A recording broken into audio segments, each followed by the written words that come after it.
नमस्कार साथियों, स्वागत है आपका हमारे यूट्यूब चैनल में। हम देख रहे हैं हिंदी साहित्य का दूसरा इतिहास, जो कि बच्चन सिंह द्वारा लिखित है। यह जो इतिहास है, यह नेट जेआरएफ तथा ऑल सेट परीक्षा के लिए उपयुक्त है। साथ ही पीएचडी एंट्रेंस एग्ज़ाम तथा असिस्टेंट प्रोफेसर इन सभी परीक्षाओं के लिए यह हिंदी साहित्य का इतिहास उपयुक्त एवं महत्वपूर्ण है। इसी दृष्टिकोण को सामने रखते हुए हम लाइन टू लाइन, पंक्ति दर पंक्ति इस इतिहास ग्रंथ का अध्ययन कर रहे हैं, पढ़ रहे हैं।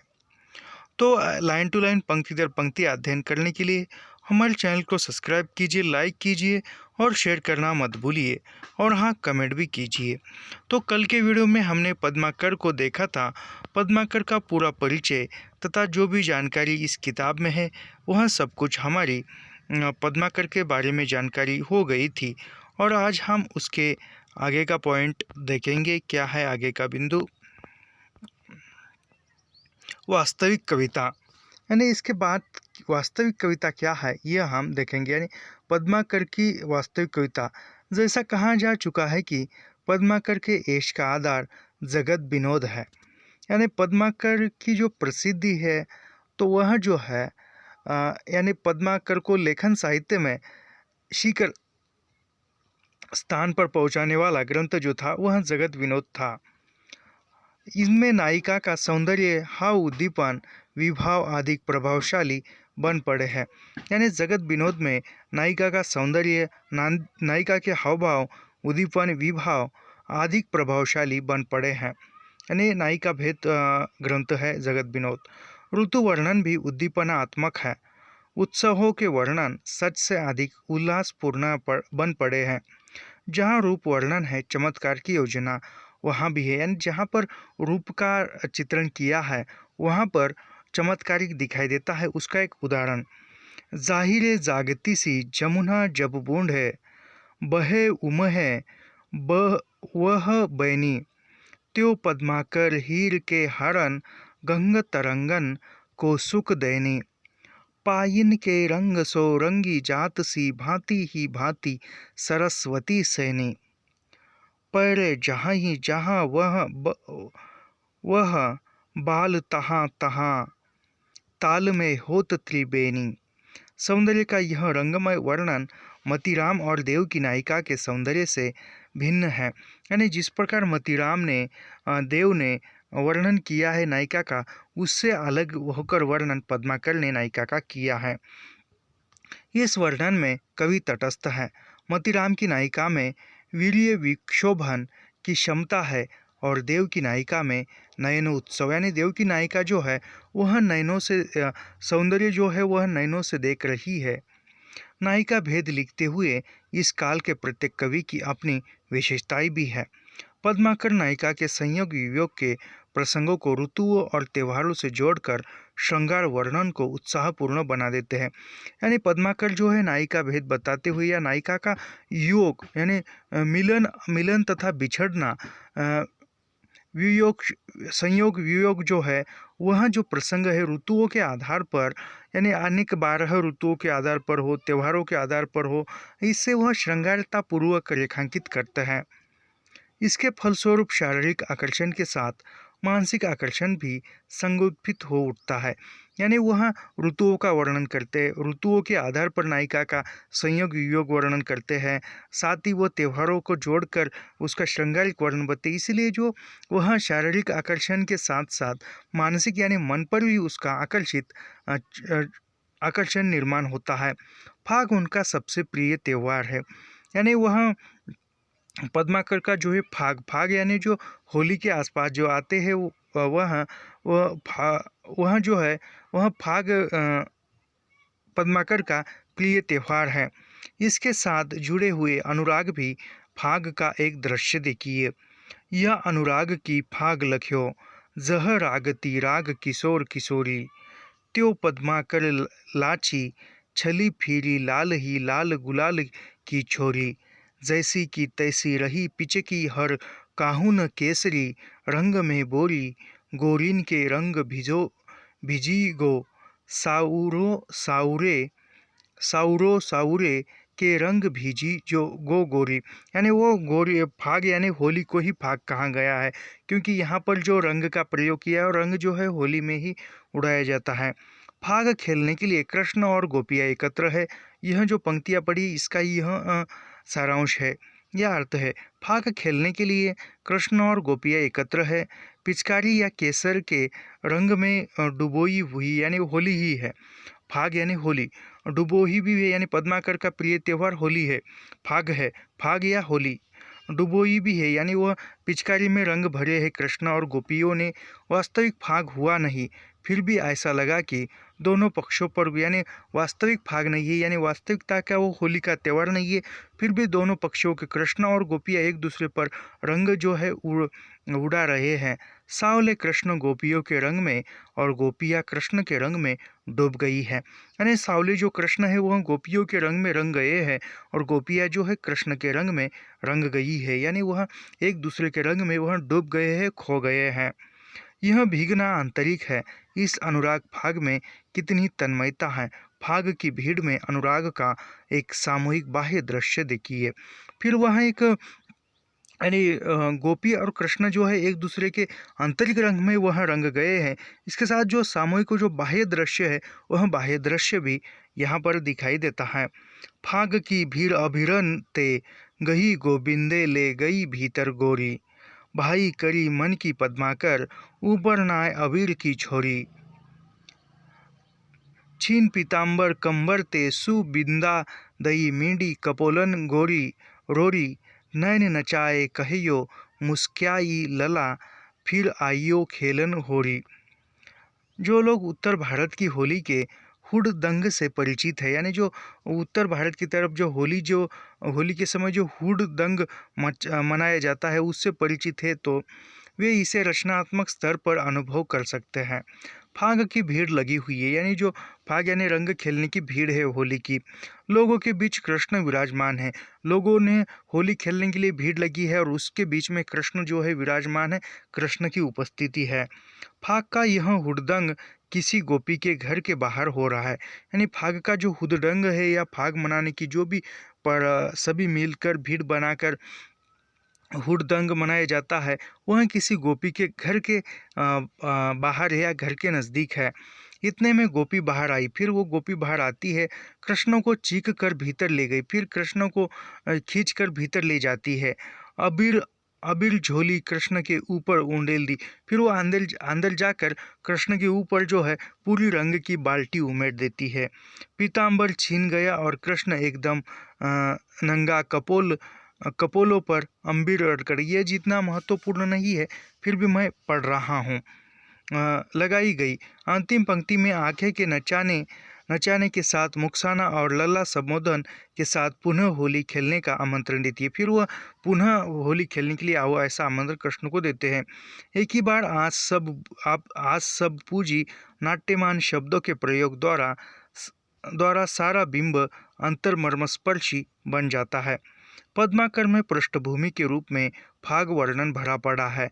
सावरे रंग रंगी आखिन में ये बलबीर अबीर न मैलो, उधम ऐसो मचो ब्रज में सबे रंग तरंग उमगेनी, सींचे बीर अबीर अबीरन को दुख भावे बने न बने बिन भाषे, फागुन में कानगुन विचारी न दिखाई देत, आई ही खेलन फाग इहा वृक्ष भान पूरा ते सखी संग लीलो, कड़ीगो आमिर पे आहिर को कढ़े नहीं, आदि में बुंदेलखंड का जीवन बोलता है। योग श्रृंगार में भी प्रकृति का रंग मिलता है, यानी पद्माकर ने जो योग श्रृंगार है, जुदाई है, बिछड़ाव है, उसका भी वर्णन करते हुए प्रकृति का साथ सामंजस्य स्थापित करने का प्रयत्न किया है। उसका एक उदाहरण, लागत बसंत के सुपाती लिखी प्रीतम को, प्यारी परबीन के हमारी सुधी नाज आनबी, कहे पद्माकर यहाँ को यह हवाल, बिरहा नल की ज्वाला सो दावना नल ने ते पानबी, ऊब की उषासन को पूरे परागस सो तो, निपट उदास पौन होते पही चानवी, नयनन को ढंग उभंग पिचकारिन ते, गातन को रंग पीरे पातन ते जानबी। यानी यहाँ पर जो संयोग वर्णन हो या योग वर्णन हो, संयोग का वर्णन हो या योग का वर्णन हो, जुदाई का वर्णन हो या मिलन का वर्णन हो, वह किसी में रीति के ढांचे को तोड़कर संभव नहीं था। यानी वह योग का वर्णन हो, श्रृंगार का वर्णन हो, मिलन का वर्णन हो या जुदाई का वर्णन हो, उसको एक वह रीति के आधार पर ही, उन नियमों के आधार पर ही लिखना था। उसको तोड़कर बाहर नहीं जा सकते थे, या उस नियमों को तोड़कर, रीति को छोड़कर लिखना संभव नहीं था। संयोग वर्णन में भी रूढ़ियाँ कम नहीं है। ऊंचे ऊंचे उरोज देखना देवराज का राज्य पाना है। विपरीत रति का वर्णन युग धर्म था। शिरीष के पाल के विरोध में मसाला कुटाने में पद्माकर किसी से 19 नहीं है, बल्कि 20 ही होंगे। यानी वह गजक सुरा सुंदरी तान दुशाला आदि के सामने शिशिर की एक भी नहीं चल सकती थी। इसका विस्तार ग्वाल ने किया है। फिर भी उनमें नई उद्भावनाओं के लिए अवकाश है, पर योग वर्णन तो और भी संकीर्ण है, क्योंकि सामंती समाज में यह लगभग अनुपस्थित है। जो जीवन में नहीं है वह कविता में क्या होगा। यानी जो जीवन में अनुभव नहीं की वह कौन सी वस्तु, वह कविता में वह कैसे रेखांकित कर सकते हैं। और ये बात सही है, यदि कोई कवि जो अनुभव करता है वही लिखता है, जिसने वह अनुभव किया ही नहीं वह कैसे लिख पाएगा। यह जो है परीक्षा में उतना महत्वपूर्ण नहीं है, यह परीक्षा में नहीं पूछेगा, तो मैं सिर्फ यह पढ़ूंगा। किंतु पद्माकर का काव्य सौंदर्य ऋतुओं और त्योहारों के साथ जीवन को मिलाने में है। इससे उनमें रस आ जाता है, जीवन जीने योग्य बनाता है। बुंदेलखंड के लोक जीवन में फाग उत्सव का विशेष महत्व है। बुंदेलखंड के लोग जो है, फाग यानी होली का जो है विशेष महत्व है। उनकी रचनाओं में रची बसी यह लोक संस्कृति काव्य को उल्लास के रंग में बोर जाती है। उनकी रचनाओं का मूल स्वर इसी का है, उल्लास और मस्ती में है। 2 छंदों में फिरंगियों का भी उल्लेख आया है। यानी वह फिरंगी जो ब्रिटिश आई थी उसका भी विरोध पद्माकर ने 2 छंदों में किया है। एक छंद में तो उन्हें भगाने की बात भी की है। फिरंगियों के संबंध में ग्वाल ने भी एक छंद लिखा है। यानी पद्माकर जो है एक छंद में फिरंगी जो भी अंग्रेज है उनको भगाने की बात करते हैं, और जो ग्वाल कवि है ग्वाल ने भी फिरंगियों के संबंध में लिखा है। पद्माकर की भाषा अन्य कवियों की अपेक्षा अधिक लोक उन्मुख है। यानी पद्माकर की भाषा जो है सामान्य जनमानस की है, जनता की भाषा है, इसलिए लोक उन्मुख है, यानी बोलचाल की भाषा। मोतीराम की भाषा में एक सूत्रापन और मित्त कथन है, पर उनमें न उल्लास है न आवेग। देव की नाद योजना कुछ ज़्यादा मुकर है, जहाँ था उनमें शब्दों का अपव्यय भी है, फिर भी उसमें एक आवेग है, संयोग है। पद्माकर की भाषा में बुंदेलखंडी रंग और मैदानी नदी का प्रवाह है। यानी पद्माकर की भाषा में बुंदेलखंडी जो भाषा है उसका भी मिश्रण दिखाई देता है, और खंड के आसपास जो नदी का, बुंदेलखंड के आसपास के मैदानी प्रदेश की जो बोली है वह दिखाई देती है। अब यहाँ से जो रीतिकालीन जो अन्य कवि है उसका परिचय हम देखेंगे। रीतिकाल में जितने कवि हुए हैं उतने शायद ही किसी अन्य काल में दिखाई पड़े। सभी छोटे मोटे राजा रईस अपनी शोभा के लिए अपने कद के कवियों को रख लेते थे। यानी रीतिकाल के जो कवि है वह बहुत ज़्यादा है, और जो रीतिकाल में जो राजा है, रईस है, वह अपने दरबारों में छोटे मोटे कवियों को स्थान देते थे, कवियों को रखते थे। जीविका का साधन होने के कारण भी लोग अपनी अपनी कविताएं लेकर कभी इस दरबार में कभी उस दरबार में हाजिर होते थे। यानी जो कवि जो वर्ग था वह जीविका कमाने के लिए जो वह साहित्य कविता का साधन, साहित्यकार जो है कविता को जीवन उपार्जन के लिए कविता ही साधन बना था। इसलिए वह छोटे मोटे दरबारों में, इस दरबार से उस दरबार में वह जाते थे। इस तरह कुछ न कुछ जीवन उपार्जन कर लेते थे। इन कवियों में तोष, रसलीन, कुलपति मिश्र, सुखदेव मिश्र, कालिदास, नेवाज, सुरती मिश्र, श्रीपति, कृष्ण कवि, रसिक, सुमति, गजन, अली मुहिम, खां प्रीतम, भूपति, तोष निधि, सोमनाथ, दुल्हन, ऋषिनाथ, देवकीनंदन, बेनी प्रवीण, बेनी बंदीजन, वृंद गुरुदीन पांडे आदि।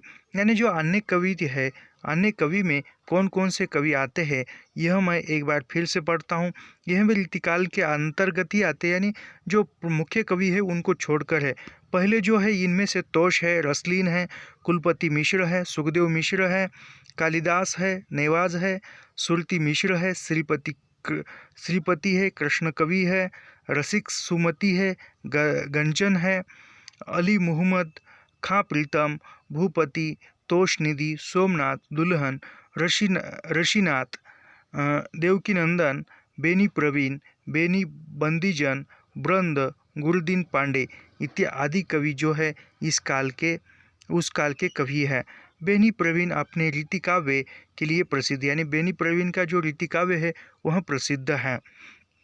वृंद, बेनी बंदीजन और यशोदानंदन अपने रीतितर काव्य के लिए यद्यपि रीति ग्रंथ उन्होंने भी लिखे, यानी अन्य भी लिखे। अभी यहाँ से उनका एक छोटा छोटा हम संक्षिप्त परिचय देखेंगे जी, इस ग्रंथ में जितना दिया है उतना। अभी सबसे प्रथम जो है तोष का सुधानीति, तोष का जो ग्रंथ है, तोष का ग्रंथ का नाम है सुधानिधि और इसका प्रकाशन जो है 1734 में लिखा गया। तोष का ग्रंथ सुधानीति 1734 में लिखा गया है। वे सिंगरौर श्रृंगबेरपुर जिला इलाहाबाद के निवासी थे, यानी तोष जो थे इलाहाबाद जिले के निवासी थे। शुक्ल जी ने तोष को तोषनिधि लिखा है, यानी शुक्ल जी ने तोष को तोषनिधि कहा है। पर तोष और तोषनिधि दो अलग अलग कवि थे। तोष और तोषनिधि यह अलग अलग कवि थे, लेकिन शुक्ल जी ने एक ही माना है। तोष ने अपनी रचनाओं में तोष नाम रखा है और तोषनिधि ने तोषनिधि, यानी तोष ने तोष की रचनाओं में तोष ही नाम रखा है और तोषनिधि ने तोषनिधि नाम रखा है। तोष के लिखे हुए 3 ग्रंथ बताए जाते हैं। तोष के 3 ग्रंथ है, सुधानीति, विनय शतक और नक्षिक। इनकी रचनाएं रसरस और प्रवाहपूर्ण है। अभी ये दूसरे जो कवि है वह रसलीन का जो समय है वह 1696 से 1750 के बीच में रसलीन का समय है। इनका पूरा नाम सैयद गुलाम नबी रसलीन था। रसलीन का पूरा नाम सैयद गुलाम नबी रसलीन था। वे हरदोई जिले के प्रसिद्ध सांस्कृतिक केंद्र बिलग्राम के रहने वाले थे, यानी रसलीन का जो निवास था वह हरदोई जिले के सांस्कृतिक केंद्र बिलग्राम के रहने वाले थे। उनके दो ग्रंथ यानी रसलीन के 2 ग्रंथ हैं। पहला ग्रंथ है अंगद दर्पण जो 1737 में लिखा गया और दूसरा जो है रस प्रबोध यह भी है। अंगद दर्पण नक्षिक वर्णन की पुस्तक है, यानी अंगद दर्पण यह जो ग्रंथ है नक्षिक वर्णन की पुस्तक है। नक्षिक वर्णन किया हुआ अंगद दर्पण में मिलता है रसलीन की किताब में।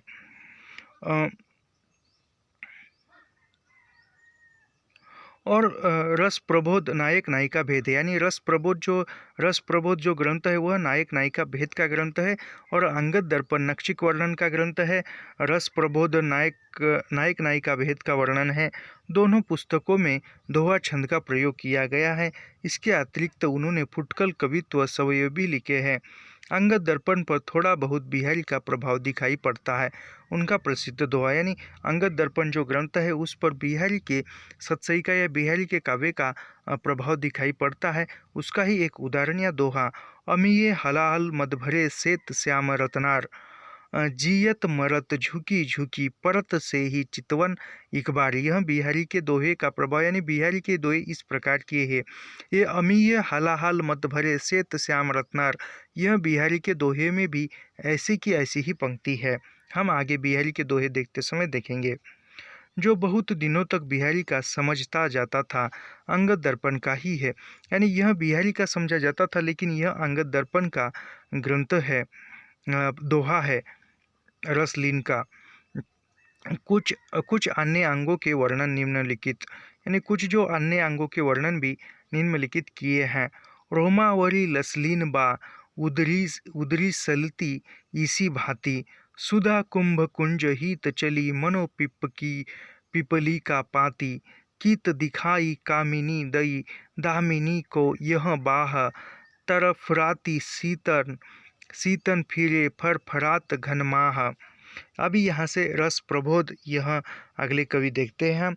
रस प्रबोध का जो समय है वह 1741 है और 1741 में रसलीन के अनुसार 1154 दोहे हैं, यानी रस प्रबोध के 1154 दोहे बताए जाते हैं। शुक्ल जी रस प्रबोध के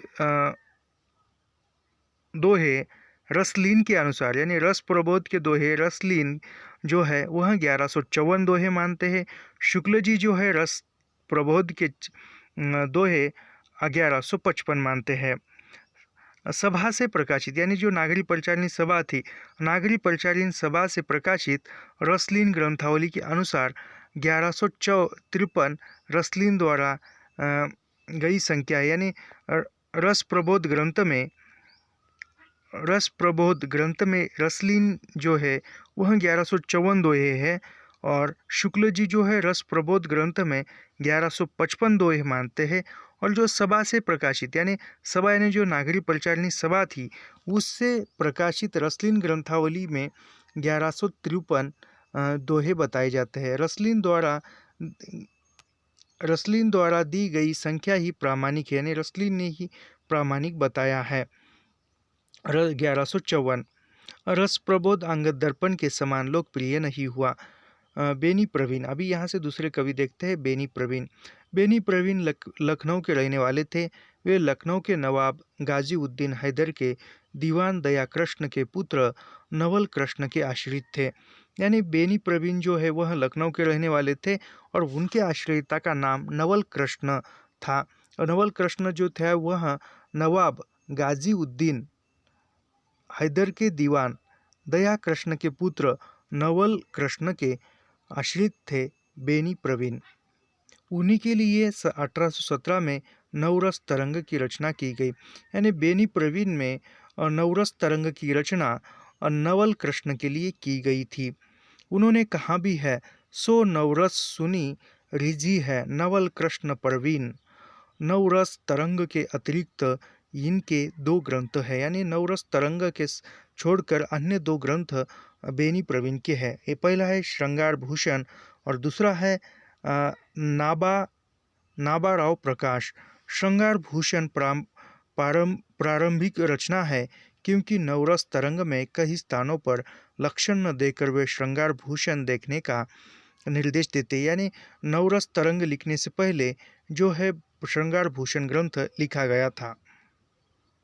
नानाराव प्रकाश से मालूम होता है कि ये कुछ दिन नानाराव के पास बिठूर में ही रहे। इनके तीनों ग्रंथों में नवरस तरंग ही उपलब्ध है। नवरस तरंग में श्रृंगार की तरंगे सबसे ऊंची और विस्तृत हैं। शेष रसों का उल्लेख भर किया गया है। वास्तव में यह नायिका भेद का ही ग्रंथ है। नवरस तरंग नायिका भेद का ग्रंथ है। उनमें भी द्वितीय अभिसारिका और ऋतु वर्णन के प्रसंग अधिक सरस और आकर्षक है। भोग विलास की सामग्री इसमें भी कम नहीं है, यानी भोग विलास का वर्णन किया हुआ है, किंतु संयोगजन ने क्रीड़ा के वर्णन अधिक सुंदर बन पड़े हैं। उसके 2 दोहे। भोर ही नेवती गई ती तुम्हें वहाँ, गोकुल गांव की गौलिनी गोरी। अधिक राती लो बेनी प्रवीण कहाँ, ढीग राखी कियो बरजोरी। आवे हसी हवे हमें देखत लालन भाल में, जीनी महावर घोरी। एते बड़े ब्रजमंडल में, न मिली कहूँ बांगेहू रंचक ग्रोरी। कहीं कहीं रंग परिवर्तन के माध्यम से वे नायिका का जो सौंदर्य चित्रण करते हैं वह बिहारी और देव की रंग योजना से 19 है। यानी वह कहीं कहीं जो बेनी प्रवीण वर्णन करते वह जो है वह नायिका का सौंदर्य वर्णन करते हैं तो वह बिहारी और देव की रंग योजना से ही मिलता जुलता है। 19-20 कहानी गुंती बबा की सोमय गजमोतीन की पहिरी आती आला। आई कहाँ ते यहाँ पुखराज की, संग गई जमुना तटबाला। नात उतारी हो बेनी प्रवीण, हसे सुनी बैनन नैन रसाला। जानती ना अंग की बदली, सबसो बदली बदली कहे माला। वे रीतिकाल के अच्छे कवि माने जाते हैं, यानी बेनी प्रवीण जो है रीतिकाल के अच्छे खासे कवि माने जाते हैं। अभी यहाँ वृंद कवि देखते हैं।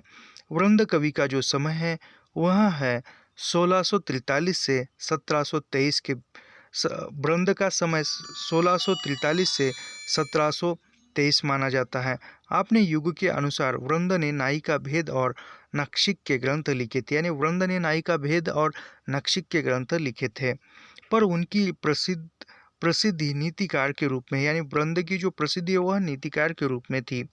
वे मेड़ते के निवासी थे, यानी वह मेड़ते के निवासी थे वृंद। उनका पूरा नाम वृंदावन था, यानी वृंद का पूरा नाम वृंदावन था। कविता वे वृंद नाम से करते थे, यानी कविता जो है वृंद नाम से करते थे और उनका मूल नाम वृंदावन था। काशी में विद्या अध्ययन करने के बाद वे मेड़ते लौट गए। फिर वह काशी में रहकर वह विद्या अध्ययन करते थे, यानी शिक्षा प्राप्त करते थे, और शिक्षा प्राप्त करने के बाद वह मेड़ता में गए। वे कुछ दिन जोधपुर नरेश महाराज जसवंत सिंह के दरबार में और कुछ दिन औरंगजेब के दरबार में रहे, यानी वह कुछ दिन फिर काशी में शिक्षा प्राप्त करने के बाद फिर मेड़ते जाने के बाद वहाँ से उन्होंने जोधपुर नरेश जसवंत सिंह के दरबार में कुछ दिन रहे और फिर वहाँ से वह औरंगजेब के दरबार में गए और वहाँ भी कुछ दिन रहे। उनका अधिकांश समय किशनगढ़ दरबार में बिताने सबसे अधिक जो समय है उन्होंने किशनगढ़ दरबार में बिताया था। वर्ण विषय की दृष्टि से उनकी रचनाओं को 5 वर्गों में विभक्त किया, यानी वृंद की रचनाओं को 5 भागों में बांटा गया है। भक्ति पहला भाग है भक्ति, तत्व ज्ञान, नीति, श्रृंगार और वीर। समेत शिखर छंद 12 मासा देवी स्फूर्ति भक्ति काव्य है, यानी समेत शिखर छंद 12 मासा देवी स्तुति यह भक्ति काव्य है। हितोपदेशनाष्टक तत्व ज्ञानात्मक है, यानी हितोपदेशा अष्टक यह जो ग्रंथ है तत्व ज्ञान पर आधारित है। दृष्टांत सत्सई भाषा हितोपदेश है, नीति काव्य है। भाव पंचशिका नयन बत्तीसी अक्षरादि दोहे है। श्रृंगार शिक्षा पवन 25 यमक सत्सई श्रृंगार काव्य है। बचनिका अथवा रूप सिंह की वार्ता यह सत्य स्वरूप रूपक वीर काव्य है। वृंद के वीर काव्य कौन से है?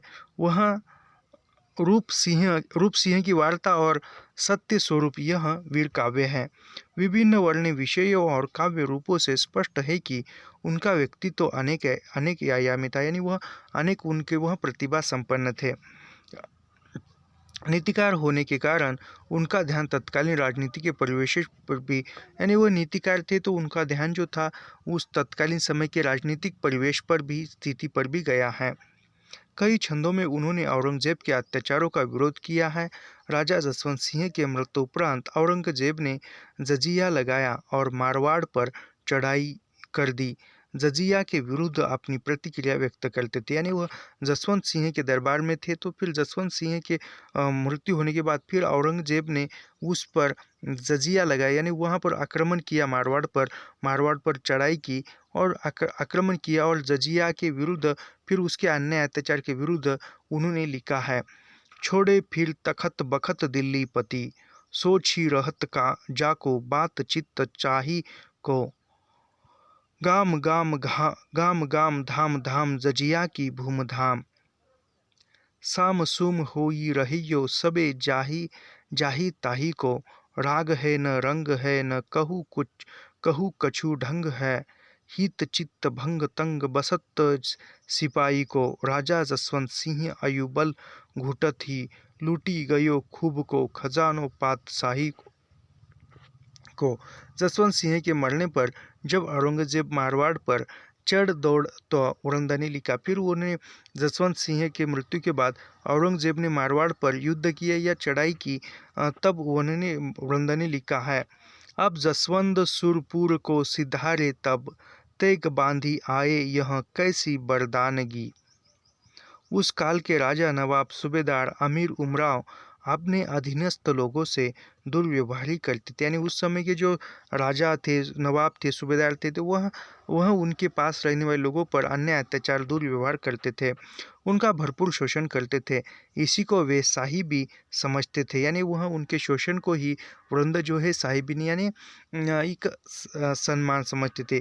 वास्तविकता तो यह है कि वर्ग विभाजित समाज में साहिबी रहेगी ही जब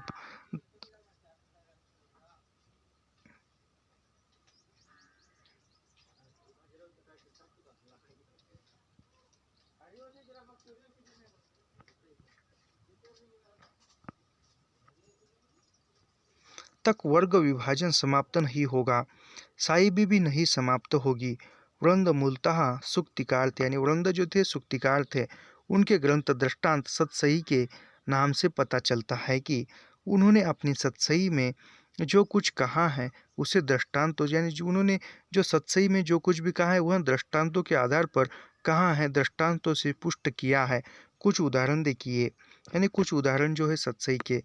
रस रस अनरस समझे न कछु, पढ़े प्रेम की गाथ, बिच्छू मंत्र न जानई, सांप पिटारे हाथ, जाको जैसी उचित सी ही कहिए सोच विचारी, गीदर कैसो ल्याई है गज मुक्ता गज मारी, उधम कबहू न छाड़िए पर आशा के मौत, गागरी कैसे पोरिए उनवे देखी पयोद, छोटे हरि को साधिए छोटी करी उपचार, मरे न मूसा सिंहते।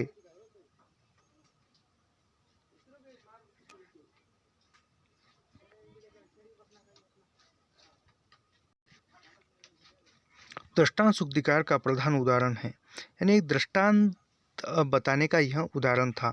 एक पंक्ति में सामान्य कथन है, उसे दृष्टांतों द्वारा चमत्कारपूर्ण बनाया गया। यानी सामान्य कथन को भी दृष्टांत देकर दृष्टांत के द्वारा सामान्य पंक्ति को या सामान्य कथन को एक चमत्कारपूर्ण या प्रभावशाली बनाया गया है।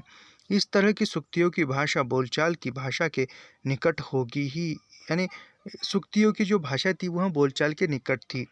उनकी भाषा शुद्ध ब्रज भाषा नहीं है। यानी वृंद की जो भाषा थी वह शुद्ध ब्रज भाषा नहीं है। उस पर यानी वृंद की भाषा में, ब्रज भाषा में राजस्थानी, फारसी, हिंदवी का प्रभाव है। यानी वृंद की भाषा में ब्रज भाषा शुद्ध नहीं थी। उनकी काव्य की भाषा में राजस्थानी थी, फारसी थी, हिंदवी यानी हिंदी का प्रभाव था। शब्दों को तोड़ा मरोड़ा नहीं गया। यानी शब्दों को उन्होंने तोड़ा मरोड़ा नहीं या उलट फेर नहीं किया है। वाक्य विन्यास प्राय साधु है। नीति कथन में दोहों की संकुचित सीमा के कारण कहीं कहीं कष्टातत्व दोष आ गया है। जैसे कावरी लरी गोपी लई, विरत भये रथवान, यह दृष्टांत सदा समय बलवान है, ना ही पुरुष बलवान के लिए लाया गया है। जब भीलों से लड़कर गोपियों को छीन लिया तब रतवान रथहीन हो गए। रतवान का अर्थ अर्जुन लेना कष्ट कल्पना है। अभी यहाँ पर दूसरे कवि जो है वह अली मुहिम खां प्रीतम। अली मुहिम खां का उपनाम जो है प्रीतम है। अली मुहिम खां प्रीतम। अली मुहिम खां प्रीतम मस्त जीव मालूम पड़ते, यानी एक मस्त मौला कवि थे अली मुहिम खां प्रीतम। उस काल के अधिकांश कवि श्रृंगार रस में डूबे रहे, पर प्रीतम ने हास्य रस का चुनाव किया। यानी रीतिकाल में हास्य रस का चुनाव किसने किया? तो अली मुहिम खां ने किया है।